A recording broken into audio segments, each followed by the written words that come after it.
Right, so this part of it is the variance, standard deviation, and Z-scores, and this is continuing on with section 10.2. So let's first talk about the variance. And basically the variance is how much does the data vary. And so a good way to explain it is, let's say that we had two shotguns. And one shotgun, when you shot it into a piece of paper, it had a spread that looked like this. And the other shotgun that you had, when you shot it into a piece of paper, it looked like this. So notice that this one varies a lot more than this one. And so this one has a smaller variance than the others. So it's just basically how much does the data vary from each other. Okay? And the formula for it is a little complicated looking. It is x1 minus x bar squared plus x2 minus x bar squared plus plus xn minus x bar squared, all divided by n. Now, let's take a look at this, because I know that looks very, very complicated. But when you have a set of data, it's really not that bad. And I'm going to go ahead and do two examples for you. So this is, the first set of data is 5, 7, 7, 8, 10, and 11. Okay? So, first of all, the first step is to find your mean. So first I have to find x bar. And remember, mean is the mean one. So you have to add them all up and divide by the number of them.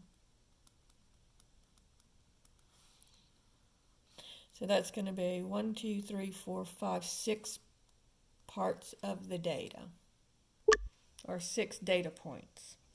So now I'm going to take my calculator, and I'm just going to do this addition. So I'm going to have 5 plus 7 plus 7 plus 8 plus 10 plus 11. And that will give me 48.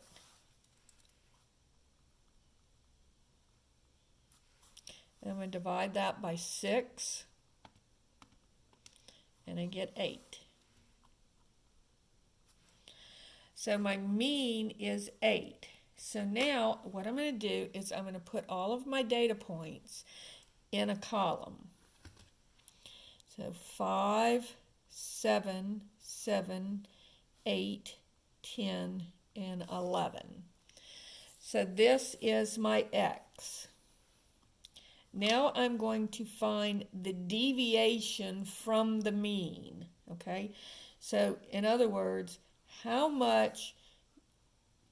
far away is this data point from the mean, okay? So I'm going to take 5 minus 8, and that would be negative 3. 7 minus 8, and that would be negative 1. 7 minus 8 is negative 1. 8 minus 8 is 0. And 10 minus 8 is 2. And 11 minus 8 is 3. Now, if you look at this column, and this is a good way to check yourself and make sure you did everything right, this column here should add up to 0. Because if the mean is 8, then each one of them will vary somewhat from the mean. But if you add up all of the variances, all of the deviations from the mean, it should equal 0, because that's why it's the mean. All right, so then I'm going to take each one of these numbers and square them. So this would be 9. This would be, so negative 3 squared is 9. Negative 1 squared is 1. Negative 1 squared is 1. 0 squared is 0. 2 squared is 4. And 3 squared is 9. All right? So now I'm going to square those deviations from the mean. And so I'm going to take each one of them and just add them up. So 9 plus 1 plus 1 plus 0 plus 4 plus 9 equals 24. All right? And so now all I have to do is to find my variance, all I have to do is take 24 and divide it by the number of numbers, the number of data points that I have. All right? And so 24 divided by 6 is 4. So my variance is 4. Now usually in statistics they call this sigma squared, because the next thing that we're learning today is standard deviation. And once you have the variance, the standard deviation is very easy. The standard deviation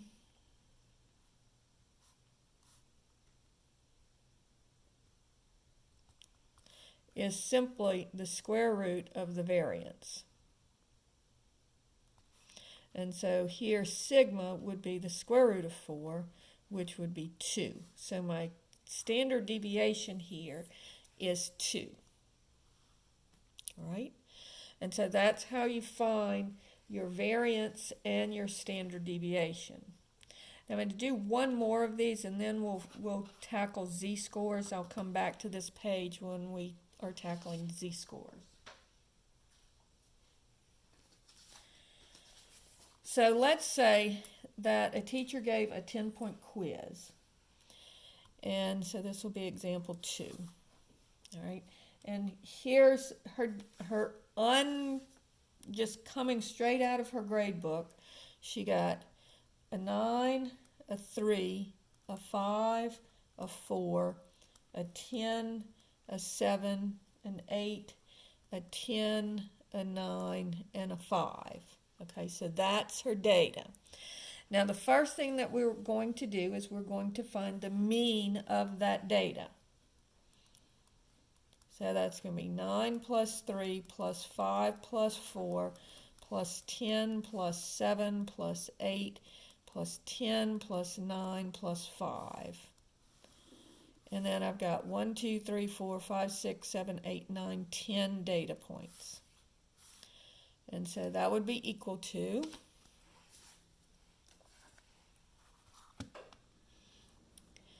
nine plus 3 plus 5 plus 4 plus 10 plus 7 plus 8 plus 10 plus 9 plus 5. And that gives me 70 over 10, which gives me 7. And so my mean is 7. All right? So now I'm going to find the deviation from the mean for each data point. So I'm just going to write my data points down in a row. Now, I would suggest, but I want to show you that it doesn't matter. You're going to get the same answer. But it just, to me, it makes it easier if you go ahead and put these in order, but you don't have to. So that's why I'm showing you that you don't have to here. So here's each of the x's. Now I'm going to do the deviation from the mean. So how much does each one of these deviate, or what's the difference between them and the mean? So I'll have 9 minus 7 would be 2. 3 minus 7 would be negative 4. 5 minus 7 would be negative 2. 4 minus 7, negative 3. 10 minus 7, 3. 7 minus 7, 0. 8 minus 7 is 1. 10 minus 7 is 3. 9 minus 7 is 2. And 5 minus 7 is negative 2. all right? And then if I add all of these up, notice that it will give me 0. So again, a good way to check yourself. So if I have 2 minus 4 minus 2 minus 3 plus 3 plus 1 plus 3 plus 2 minus 2. I do get 0. And so I know that I've got all of my deviations from the mean correct. So now I'm just going to take each of those numbers and square them. So 2 squared is 4, negative 4 squared is 16, negative 2 squared is 4, negative 3 squared is 9, 3 squared is 9, 0 squared is 0, 1 squared is 1, 3 squared is 9, 2 squared is 4, and negative 2 squared is also 4. So now I'm just going to add all of these numbers up. So I have 4 plus 16 plus 4 plus 9 plus 9 plus 0 plus 1 plus 9 plus 4 plus 4 equals 60. And then I take that 60 and divide it by 10. And so my variance is 6. And so therefore my standard deviation is going to be the square root of 6. So my variance is 6. So my standard deviation is the square root of 6. All right?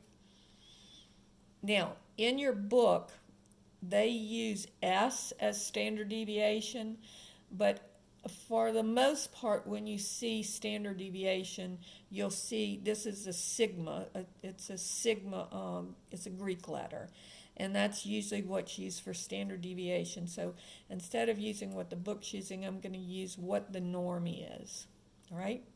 So now, once we have the standard deviation and the mean, we can find something called the Z-score.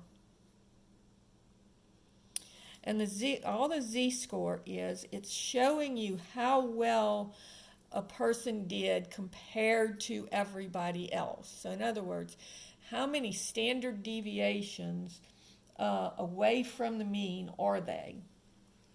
So this is going to be, the formula for this is x minus x bar over sigma. So if I look at the person that made the 9, so this is the data point 9, all right? So they would be, their Z-score would be 9 minus the mean, which is 7, divided by the square root of 6, which is the standard deviation.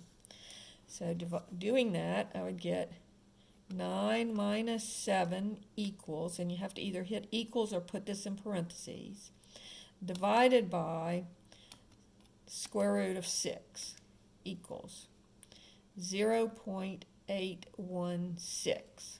Now let's look at the person that made the 3. So their Z-score would be 3 minus 7 over the square root of 6. All right?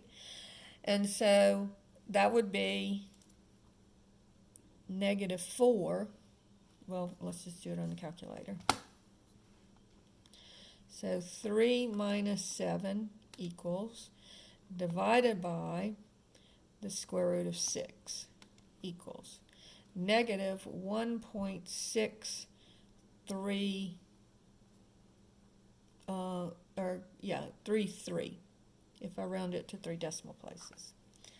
Now, let's look at what this means.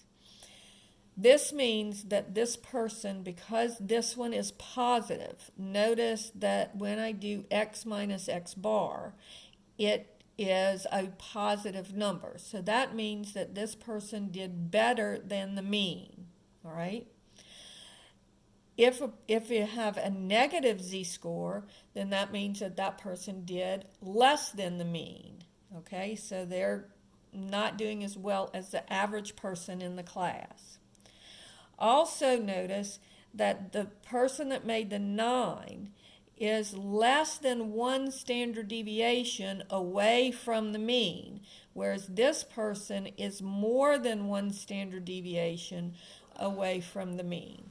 So this person is, so if you think of the mean as being here, okay, then this person would be further away from the mean, more standard deviations away from the mean on the low end, and this person would be less than 1 standard deviation away from the mean on the upper end.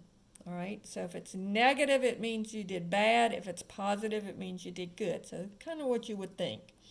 Now, let's look at the person that made the 7. So their z-score would be 7 minus 7 over the square root of 6. And I don't even have to do this on the calculator. I know that that is equal to 0, because 7 minus 7 is 0, and 0 over anything is 0, other than 0 over 0. So when you have a z-score of 0, it means that you scored the same as the average person. So a z-score of 0 means that you hit the mean right on the head.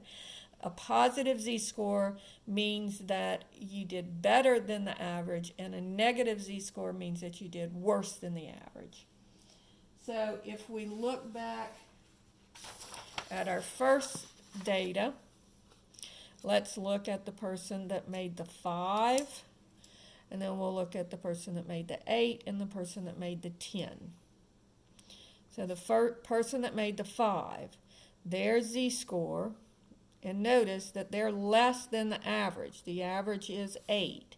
So this would be 5 minus 8 over the standard deviation of 2. So 5 minus 8 equals, divided by 2. Negative 1.5. So again, a negative z-score because they're less than the average. They made a 5, the average is 8. Okay? If we look at 8, and again this one I don't even need the calculator for, because this would be 8 minus 8 over 2, which is 0 over 2, which is 0. And then if I look at the 10, the z-score would be 10 minus 8 over 2. So that would be 2 over 2, which is 1. So this person made 1 standard deviation. They're 1 standard deviation above the mean. And this person is right at the average, or the mean. And this person is 1.5 standard deviations below the mean. All right, so that's what the z-score is.